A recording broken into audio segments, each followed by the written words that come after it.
Mangalagiri MLA Alla Ramakrishna Reddy తిరిగి YSR Congress party గూటికి చేరారు. తాడేపల్లిలోని సీఎం క్యాంపు కార్యాలయంలో వైఎస్ఆర్సీపీ అధ్యక్షులు ముఖ్యమంత్రి వైఎస్ జగన్మోహన్ రెడ్డిని మర్యాదపూర్వకంగా కలిసిన ఆర్కే సీఎం సమక్షంలో పార్టీలో చేరారు. ఈ మేరకు సీఎం జగన్ ఆళ్ల రామకృష్ణారెడ్డికి వైఎస్ఆర్సీపీ కండువా కప్పి పార్టీలోకి ఆహ్వానించారు. ఈ కార్యక్రమంలో వైఎస్ఆర్సీపీ రాజ్యసభ సభ్యులు ఆళ్ల అయోధ్య రామిరెడ్డి, మంగళగిరి నియోజకవర్గ పార్టీ సమన్వయకర్త గంజి చిరంజీవి, వేణుగోపాల స్వామిరెడ్డి ఉన్నారు. అనంతరం ఆయన మాట్లాడుతూ ఏది ఏమైనా మంగళగిరిలో వైసీపీ అభ్యర్థి బీసీ సామాజిక వర్గం నుంచే అన్నారు. వైసీపీ అంటే తనకు అభిమానం కాబట్టి తిరిగి వైసీపీలోకి వచ్చానని చెప్పారు.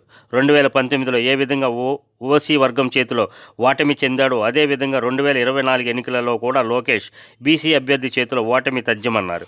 2 నెలలు పార్టీకి దూరంగా ఉండవలసి వచ్చిందని, పేదలకు మంచి జరగకూడదన్నదే విపక్షాల ప్రయత్నం అన్నారు.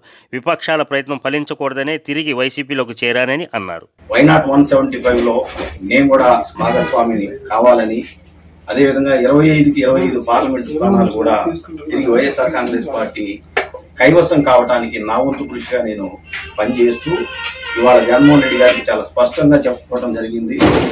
2014 నుంచి 2024 వరకు కూడా 2 సార్లు నాకు ఆయన మంగళగిరి శాసనసభ్యుడిగా అవకాశం కల్పించినందుకు ఆయనకి ధన్యవాదాలు తెలియజేస్తూ, అన్నా మీరు ఏ అభ్యర్థిని మంగళగిరిలో మీరు ఇచ్చినా కూడా ఆ అభ్యర్థి విజయానికి పూర్తి స్థాయిగా అన్కండిషనల్ గా నేను పనిచేసి ఖచ్చితంగా తిరిగి 3వసారి మంగళగిరిలో వైఎస్ఆర్ కాంగ్రెస్ పార్టీ గెలుపుకి నేను పనిచేస్తానని చెప్పి చెప్పడం జరిగింది.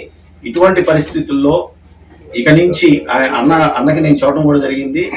పేదవాడికి ఏ విధంగా అయితే ఈ రోజున జరుగుతున్న అదే ప్రతిపక్షాలన్నీ కూడా చూసాం. 2009లో